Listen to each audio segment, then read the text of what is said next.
오늘은 에스겔 42장 1절에서 20절까지 말씀 묵상합니다. 거룩함과 속된 것을 구별하는 성전. 성전 주위의 방들, 북편과 남편들에 위치한 방, 제사장들이 제물을 두고 의복을 갈아입으며 지성물을 먹는 곳이었습니다. 거룩한 것과 속된 것을 구별해야 하는 성전과 제사장의 역할과 사명에 대해서 말씀하고 있습니다.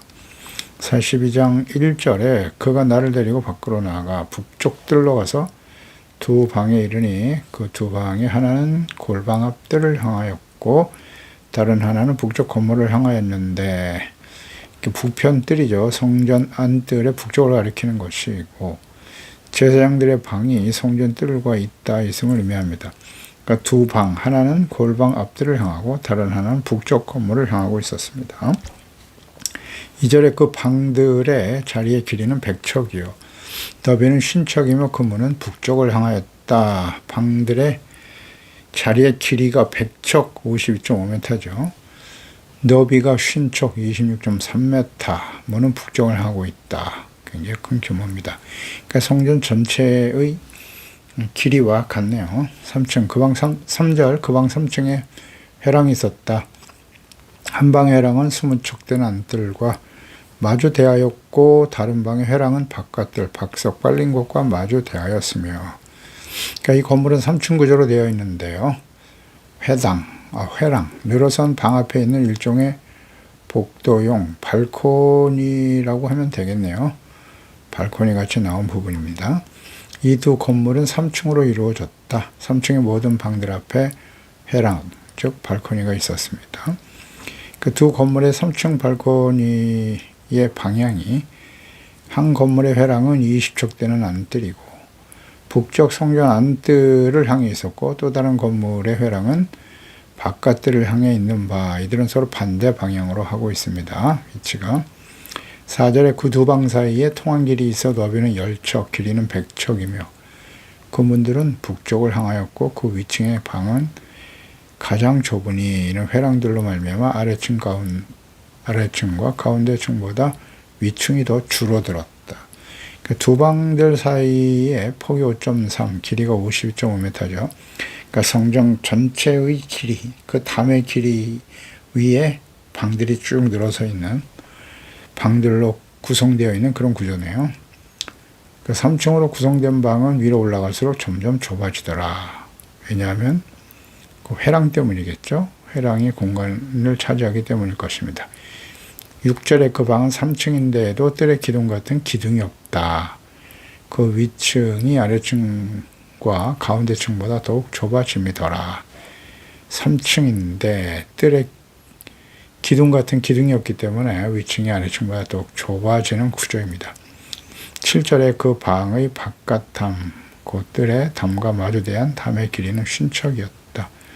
뜰의 담은 곧 성소 외곽 지역에 있는 제사장의 뜰을 가리키는 것이고 바깥뜰과 경계를 이루는 담을 가리키는 것이죠. 마주대한 담, 그것은 한 방의 바깥 담과 뜰의 담이 서로 마주보면서 평행을 이루고 있다는 뜻이죠. 그러니까 50척의 담이 그 50척 되는 방, 건물의 통로 쪽에 연접해서 세워져 있음을 알 수 있습니다. 8절에 바깥뜰로 향한 방의 길이는 50척이며 성전 앞을 향한 방은 100척이다. 바깥뜰로 향한 방들의 전체 길이가 26.3m, 성전 안쪽을 향한 방들의 길이가 52m죠. 그러니까 성전 전체 길이 그 벽 위에 건물들, 3층 건물로 이루어져 있네요. 9절에 이 방들 아래 동쪽에 들어가는 통행구가 있었다. 곧 바깥뜰에서 들어가는 통행구더라. 그러니까 이 방들은 그 8절에 언급된 바깥뜰로 향한 건물의 방을 가리키는 것인데, 그래서 바깥뜰을 향해 있는 건물의 동쪽 끝에 연결되어 바깥뜰에서 직접 들어올 수 있는 별도의 문이 있었다는 것이네요. 10절에 남쪽 골방 뜰 맞은쪽과 남쪽 건물 맞은쪽에도 방 둘이 있는데 그 두 방 사이에 길이 있고 그 방들의 모양은 북쪽 방 같고 그 길이와 너비도 같고 그 출입과 문도 같고, 이 남쪽 방에 출입하는 문이 있는데 남동쪽 길 어귀에 있었다. 그 성소 북편에 있는 두 건물에 이어서 동일한 위치와 규격을 가진 남쪽의 골방 건물들이죠. 13절, 이것은 성전 안뜰에 있는 방들의 용도에 대해서 이제 기록하고 있네요. 그가 내게 이르되 좌우 골방들 앞, 그 북쪽과 남쪽에 있는 방들은 거룩한 방이다. 여호와를 가까이 하는 제사장들이 지성물을 거기에서 먹을 것이고 지성물과 소제와 속죄와 속건제의 제물을 거기에 둘 것이니 이는 거룩한 곳이다. 북쪽과 남쪽에 있는 방들은 거룩한 방이라고 하셨어요. 여호와를 가까이 하는 제사장들이 지성물을 그곳에 먹으며 소제와 속죄, 속건제 제물을 보관하는 곳이기 때문입니다. 거룩하다. 그러니까 제사장들 외에는 그곳에 들어가서 사용할 수 없게 되어 있고, 그러니까 하나님을 예배하고 하나님을 섬기는 일에 헌신된 제사장들이기 때문에 거룩한 거예요. 하나님께 드려지는 제물이 거룩하다는 거죠. 그렇죠? 그래서 너희의 몸을 하나님이 기뻐하시고 거룩한 산 제물로 드리라고 하셨는데요. 하나님께 드려진 삶은 거룩한 거예요. 거룩한 제사, 제물, 하나님께 드려졌기 때문에 거룩한 것이죠. 하나님, 거룩하신 하나님께 드려진 제물. 그러니까 우리가 예수 그리스도 안에서 죄사함받고 의롭다함으로도 하나님의 자녀가 되었다. 그러니까 우리의 몸 자체, 우리의 삶 자체가 이제 내 것이 아니라 하나님의 것이기 때문에 거룩한 거예요. 하나님 앞에 드려진 삶을 살아가라는 거예요. 그게 거룩한 삶이에요. 우리가 예수 그리스도를 믿기 이전에 우리의 삶은 어땠습니까? 철저하게 자기중심이죠. 자신의 정욕, 자신의 만족을 위해서 살았습니다. 그런데 예수 그리스도를 믿고 구원받은 순간, 내가 나의 삶의 주인이 아니라 나의 주인은 하나님이시구나. 그리고 나의 삶의 목적은 하나님을 기쁘시게 하는 데 있고 하나님을 사랑하고 경외하고 그분의 말씀과 뜻대로 순종하는, 그게 거룩인 거예요. 그러니까 삶의 주인이 바뀌는 거예요. 가치관이 바뀌어요. 삶의 목적이 바뀌어요. 그게 거룩입니다. 하나님께 드려진 인생이 되는 거예요. 내 인생 자체가, 나의 삶 자체가 하나님께 드려진 삶이다. 이게 거룩, 이 재물과 관련해서 우리가 묵상하게 되는 거네요. 너희는 베드로전서 2장 9절에 우리의 정체성, 그리스도인의 정체성은 뭐다? 왕 같은 제사장이라는 거예요. 거룩한 나라요, 소유된 백성이다. 하나님의 소유된 백성이기 때문에 하나님의 뜻대로 하나님을 기쁘시게 하는 일에 초점을 맞추며 살아가는 것이 뭐다? 하나님께 드려진 삶이 거룩한 거예요.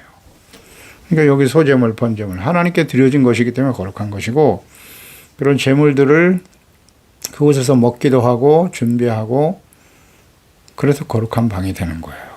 거룩한 방.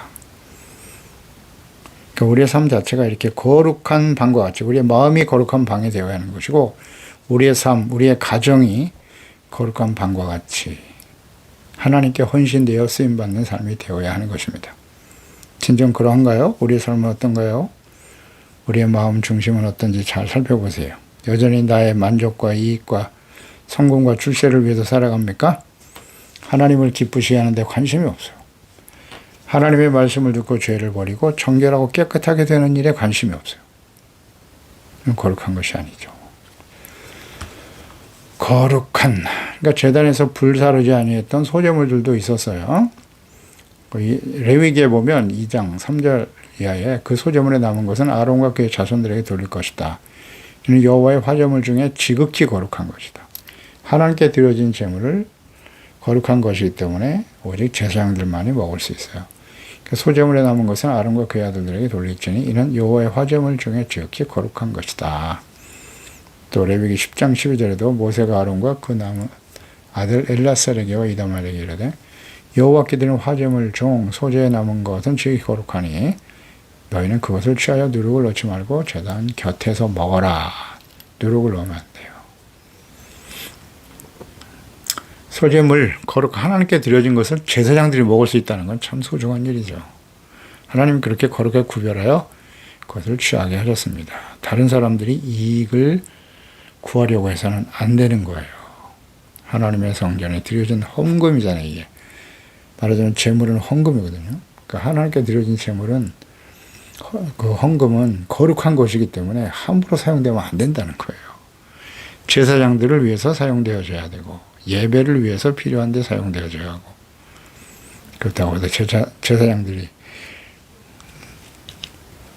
혹은 목사들이 말이죠. 재정 헌금을 자신의 것인 것처럼 함부로 사용하는 것, 이것도 역시 안 되죠. 제사장은 성전을 벗어나서 그 재물을 먹을 수 없습니다. 그 안에서만 먹어야 돼요. 그러니까 제사장, 목사들이 주님을 위해서 헌신된 삶을 살아가되 하나님께 드려진 헌금을 교회 안에서 사용해야 되는 거예요. 성도들을 바르게 섬기고 예배하고 헌신하는 데 쓰임받는 재물이 되도록 해야 돼요. 사사로이 개인의 이익과 재산을 축적하는 이런 일에 사용되면 하나님께서 좌시하지 않으시겠죠? 다 알고 계세요? 네. 성전 안에서만 사용해야 돼요. 교회를 위해서, 사역을 위해서만 사용하는 거예요. 이런저런 명분을 내세워서 말이죠. 교회를 위해서, 선교를 위해서 헌신한다고 하면서 결국 자신의 개인의 재산을 축적으로 가는 목사들.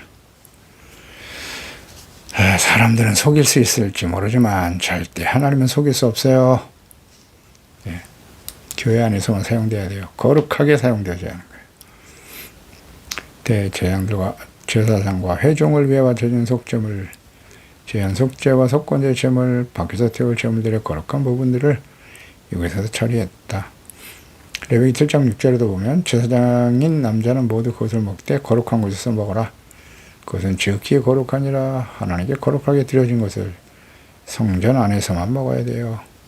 이러한 제물들은 여자를 포함한 그 가족 모두가 먹을 수 있었던 거제나 요제의 제물, 이 제물과 달리 제사장들만이 먹을 수 있는 것입니다. 하나님께 드려진 거제나 요제는 함께 먹을 수 있어요. 레위기 10장 14절에 보면 흔든 가슴과 들어올린 뒷다리는 너와 네 자녀가 함께 정결한 곳에서 먹을지니, 그 제사장의 가족들에도 정결해야 돼요. 이스라엘 자손의 화제물 중에서 내 소득과 내 아들들의 소득으로 주신 것이다. 흔든 요제거든요. 제물. 그것을 먹을 수 있는데 속죄제, 속건제, 그것은 제사장들만이 먹을 수 있다. 그러니까 이 성전 안에서 제사장들은 그 제사 음식을 성소, 그것도 안뜰의 제단 곁에서만 먹을 수 있어요. 그것을 벗어나면 안 됩니다. 무슨 의미인지 알아야 돼요. 레위기 10장 12절 이하에도 모세가 아론과 그 남은 아들 엘리아스를 이다말에게 이르되 드린 화제물 중 소재에 남은 것은 지극히 거룩하다. 절대 누를 넣지 말고 먹으라고 말씀하십니다. 그러니까 제사장들이 제사를 수행하면서 음식을 먹을 수 있는 처소를 위해 준비된 방, 이 방이 바로 거룩한 방입니다. 그러니까 제사장 오직 성전에 준비된 거룩한 방에서 제물을 먹을 수 있게 하셨다. 절대 가지고 나가면 안 돼요. 오늘날 목사들 헌금을 유용하면 안 됩니다. 함부로 사용하면서는 안 돼요. 물론 아직 사례도 받지 못하는 목사들이 많아요. 일부 대형교회 목사들은 헌금을 이용하고 부동산, 개인재산을 축적하고 명예를 위해서 총회장 선거에 나가 엄청난 선거 비용을 헌금으로 사용하기도 하죠. 자신의 개인의 명예를 위해서 사용하는 거 아닌가요? 이 거룩한 제물일까요? 이는 사회법을 어기는 배임이기도 하지만 하나님의 법을 어기는 심각한 죄가 되는 거예요. 목회자는 오직 목양에만 집중해야 돼요. 하나님의 초소인 성전에서의 절대적 성결, 거룩을 유지하기 위해서 주어졌음을 주목해야 합니다. 그래서 우리가 왕같은 제사장인 그리스도인들의 정체성을 항상 생각하고요. 하나님께서 우리에게 맡기신 재물, 이것도 하나님의 것이에요. 내 것이 아닙니다. 자신의 욕망을 위해서 사용되어져서는 안 되는 거예요. 하나님의 나라와 뜻을 이루고 어려운 이들과 함께 나누는 일에 사용되어야 한다. 거룩한 삶, 경건한 삶의 의미를 잘 생각해야 합니다. 우리의 하나님의 자녀들, 우리의 삶의 모든 것, 생명, 시간, 재물, 재능 다 하나님의 것이거든요. 근데 우리는 이것을 종종 잊어버릴 때가 많죠. 야고보서 1장 27절이죠. 하나님 앞에서 정결하고 더러움이 없는 경건이란 무엇이냐? 경건은 곧 고아와 가부를 환난 중에 돌아보고 자기를 지켜 세속에 물들지 아니하는 것이 경건이라고. 고아와 가부, 하나님 앞에 온전히 드려진 거룩한 삶이 되어야 한다. 히브리서 13장 15절 이하에도 그러므로 우리는 예수로 말미암아 항상 찬송의 제사를 하나님께 드리자. 찬송, 찬송, 감사의 제사를 드리는 곳인데 이는 그 이름을 증언하는 입술의 열매다. 오직 선을 행함과 서로 나눠주기를 잊지 마라. 하나님의 이 같은 제사를 기뻐하시나니라. 아멘입니다. 하나님께 우리의 몸을 거룩한 산제물로 드린다고 하는 것은 우리의 주어진 모든 것이 하나님의 것이고 하나님 앞에 늘 감사와 찬송과 영광을 돌리며 선을 행하라. 그리고 나눠주기를 힘쓰는 거예요. 하나님과 이웃을 위해서. 14절에 제사장의 의복은 거룩하다. 제사장이 성소에 들어갔다가 나올 때 바로 바깥으로 나가지 말라고 했습니다. 수종들은 그 의복을 그 방에 두고 거룩한 방에서 옷을 갈아입어야 되며 다른 옷을 입고 백성이 뜰로 나갈 것이다. 의복도 거룩하기 때문에 구별된 옷을 입고 하나님을 섬길 때와 성전뜰을 나갈 때 반드시 옷을 갈아입어라. 하나님 앞에 거룩한 몸과 마음의 자세를 가지고 하나님께 나아갈 수 있도록 해야 한다는 거예요. 제사장의 의복은 거룩하다. 거룩한 의복, 제사장의 옷, 즉 하나님 앞에서 제사를 위해 필요한 거룩한 옷인데 이 옷을 입어야 하나님께서 거룩한 것으로 간주하시는 거예요. 그리고 그런 제사를 받으신다. 이 거룩한 옷은 임무를 마치고 나갈 때 반드시 갈아입어야 된다. 하나님의 섬길 때 필요한 옷이거든요. 레위기 16장 3절에 보면 아론이 성소에 들어오려면 수송아지를 속죄제물로 삼고 순양을 범죄로 삼고 거룩한 세마포 속옷을 입어라. 세마포 속바지를 몸에 입고 세마포 띠를 띠며 세마포 관은도 써야 돼요. 이것들은 거룩한 옷인데 물로 그의 몸을 씻고 입어야 한다. 정결하고 거룩함을 계속 강조하시네요. 자, 그렇다면 오늘날 이 말씀의 의미는 어떻게 적용이 될 수 있을까요? 에베소서 4장 21절 말씀과 연결해서 묵상을 해야 되겠죠. 진리가 예수 그리스도 안에 있는 것 같이 너희가 참으로 그에게 듣고 또한 그 안에 가르침을 받을진대 너희는 유혹의 욕심을 따라 썩어져가는 구속을 따르는 옛사람을 벗어버리고 오직 너희의 심령이 새롭게 되어 하나님을 따라 의와 진리의 거룩함으로 입은 새 사람을 지으심을 받은 새 사람을 입어야 한다. 그런즉 거짓을 버리고 각각 그 이웃과 더불어 참된 것을 말하라. 이는 우리가 서로 지체가 됨이라 말씀하시죠. 구습을 따라가는 옛사람의 모습을 끊임없이 벗어버려야 돼요. 이 옷을 입고 하나님께 나가서 제사 드릴 수 없다는 거예요. 연결해서 묵상해 보세요. 심령을 새롭게 해야 돼요. 의와 진리의 거룩함으로 지으심을 받은 새 사람으로 하나님께 나가서 제사와 예배를 드려야 한다는 것이죠. 그러니까 옷을 갈아입으라고 하는 의미는 우리가 이전에는 육신의 정욕과 자신의 이익을 위해서 살았지 않습니까? 그런 세상의 더러운 죄악 가운데 죄로 더러워진 우리의 몸과 마음을 가지고 하나님께 나가서 제사를 드리면 안 된다는 거예요. 이것을 벗어버리고 옛사람을 벗어버리고 욕심을 버리고 죄악을 버리고 심령이 새롭게 되어서 의와 진리의 거룩함으로 지음받은 새 사람을 가지고 나가 참된 믿음과 온전한 마음으로 정결하고 깨끗한 몸과 마음으로 하나님께 나가서 제사와 예배를 드리라는 뜻이겠죠. 예. 그렇지 않으면 하나님의 그 제사와 예배를 받지 않으십니다. 그러니까 예배의 의미를 잘 생각해 보세요. 그냥 세상에 살던 모습 그대로 그런 몸과 마음을 가지고 여전히 육신의 정욕과 안목의 정욕 이 세상의 자랑을 쫓아 살아가고 그 더 많은 것을 얻기 위해서 교회 나와서 예배드리고 그건 옳지 않다는 거예요. 하나님께 나가 예배하는 것은 옛사람을 벗어버려야 돼요. 죄악된 옷을 벗고 의와 거룩함, 의와 진리의 거룩함으로 지으심 받은 새 사람을 입기 위해서 나가는 겁니다. 그래서 히브리서 10장 22절에서 우리가 마음의 뿌림을 받아 악한 양심으로부터 벗어나고 몸은 맑은 물로 씻음을 받았으니 참 마음과 온전한 마음으로 하나님께 나아가자. 그렇습니다. 이런 자세로 나가는 것이 온전한 예배. 하나님 앞에 서는 거잖아요. 죄를 가지고 나가면 두려운 일입니다. 두려운 일이에요. 그런데 우리는 그냥 아무 의미 없이 예배 형식, 그저 예배 드렸다. 이것으로 끝나는 경우가 많잖아요. 거룩하신 하나님 앞에 나가는 거예요. 예배는 하나님의 임재 앞에 나가는 거라 얼마나 두려운 일이에요. 우리 전혀 그런 인식이 없죠. 예, 그럴 때가 많아요. 예배를 인도하는 목사들조차도 저도 그럴 때가 많고요. 하나님의 거룩한 임재 앞에 서는 게 참 두려운 일인데 그게 잘 안 돼요. 형식화되어져 가는 거죠. 그냥. 외식하는 자가 되어 가는 거예요. 이거 정말 조심해야 됩니다. 계시록 3장 17절에 내가 말하기를 라오디아 교회죠. 마지막 시대 교회 모습이에요. 나는 부자라 부유하고 부족한 것이 없다 하니 내 공고한 것과 가련한 것과 가난한 것과 눈먼 것과 벌레가 벗은 것을 알지 못하는도다. 내가 너를 권하노니 내게서 불로 연단한 금을 사서 부여하게 하라. 흰옷을 사서 입어 벌거벗은 수치를 보이지 않게 하라. 안약을 사서 눈에 발라 보게 하라. 물론 내가 사랑하는 자를 책망하여 징계하노니 그러므로 내가 열심을 내라 회개하라. 이 시대에 우리에게 주시는 말씀이죠. 그것이 예배를 대하는, 예배에 나가는 성도 연주하는 모습일 거예요. 성전 동문에 대해서 또 성전 외곽 다음에 크게 기록하고 있네요. 15절에서 17절, 19절까지 있네요. 그 안에 있는 성전 측량하기를 마친 후에 나를 데리고 동쪽을 향한 문, 입구죠, 입구. 이 동문에 하나님의 영광이 이곳으로 들어오십니다. 나가서 사방담을 측량하는데 그가 측량하는 장대고 장대로 동쪽을 측량하니 500척. 500척. 그 장대로 북쪽을 측량하니 500척. 그 장대로 남쪽을 측량하니 500척이요. 서쪽을 향하여 장대를 측량하니 500척이라. 그러니까 이 성벽의 남북간이 500척이에요. 네.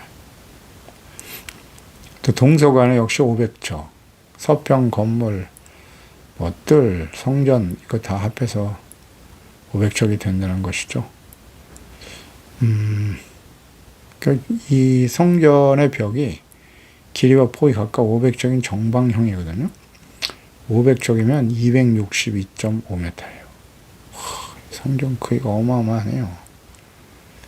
대략 68,900제곱미터네요. 평수로 따지면 대략 2880평 규모의 성전이네요. 솔로몬 성전은 30m 곱하기 10m거든요. 직사각형 형태였어요. 솔로몬 성전은. 그거와 비교할 때 엄청난 규모의 크기만 알 수 있죠. 거의 10배의 크기네요. 그러니까 예수 그리스도께서 보내셔서 세워질 성전. 실제로 이런 성전이 세워지진 않았어요. 이스라엘 백성들이 예루살렘으로 다시 돌아올 때 건축된 성전은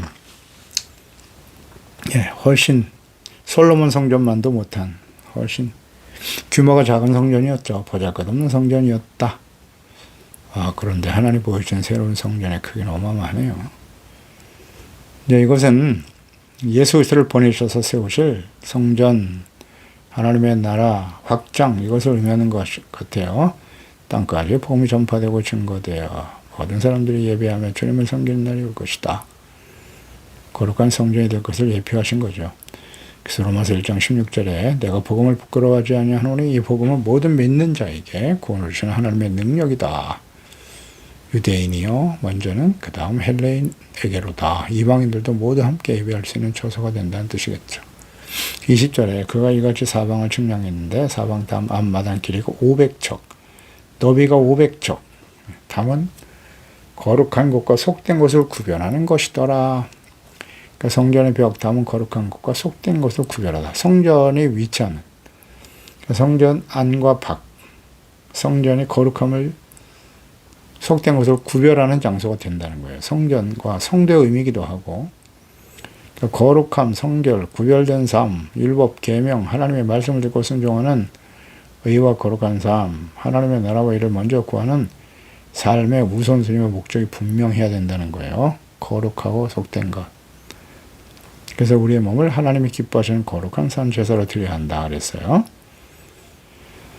거룩함. 그러니까 성전이 거룩함과 속된 것을 구별하는 기준이 된다는 거 아니에요. 성전 탐, 벽, 성전 안에서의 모든 제사가. 그러니까 우리가 하나님의 자녀들이 이 세상에 살아가는 거예요. 그렇죠? 이 세상에 동일하게 살아가는데 우리 이제 한 사람 한 사람이 하나님의 성령을 모시고 사는 성전이란 말이죠. 그러니까 우리가 이 약한 세대를 살면서 세상 사람들과 구별된 거룩한 삶을 살아가야 한다. 그러기 위해서 세상에 동화되어지는 것이 아니라 세상에 선한 영향력을 미쳐야죠. 거룩한 삶을 통해서 착한 행실로 우리를 보고 하나님께 영광을 돌리도록 우리가 구별된 삶을 살아야 된다는 거예요. 그렇지 않나요?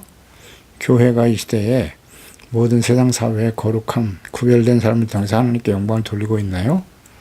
아니요. 조롱과 비방의 대상이고 교회와 그리스도인들이 말입니다. 혐오의 대상이 되어버렸습니다. 뭐가 잘못된 거죠? 거룩함을 상실한 거예요. 크고 화려한 교회를 자랑하고 뭐 세상의 부자와 권력, 성공한 사람들이 모여있는 것이 교회라고요? 그러면 영광을 나타냅니까? 아니요.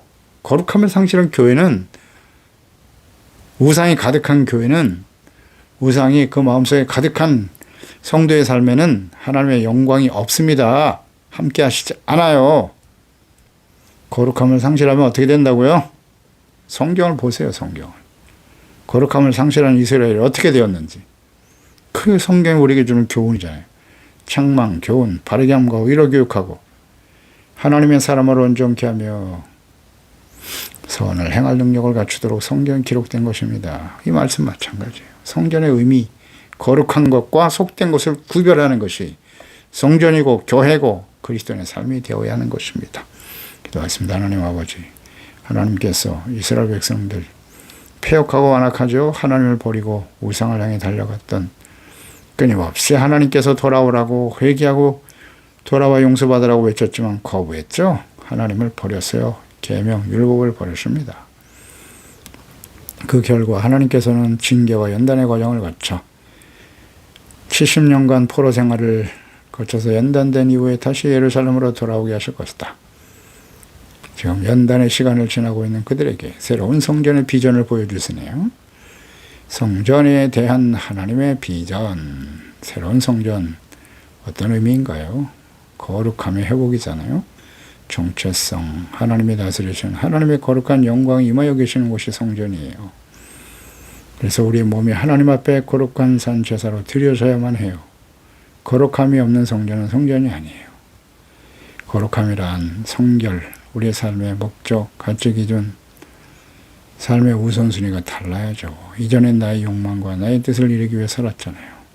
썩어져가는 구습을 쫓는 옛사람의 모습을 벗어버리고 의와 진리의 거룩함으로 지은 새 사람을 옷 입고 하나님께 나아가 온전한 예배자로, 경건한 예배자로 참 마음과 온전한 믿음으로 하나님께 나아가 거룩한 의로운 하나님의 자녀의 삶을 통해서 모든 사람들이 우리를 보고 하나님께 영광을 돌리는 우리 개인의 성전, 또 가정과 교회가 하나님의 거룩한 영광이 가득한 하나님의 나라로 바르게 세워질 수 있도록 날마다 우리의 마음과 생각을 새롭게 하여 주옵소서.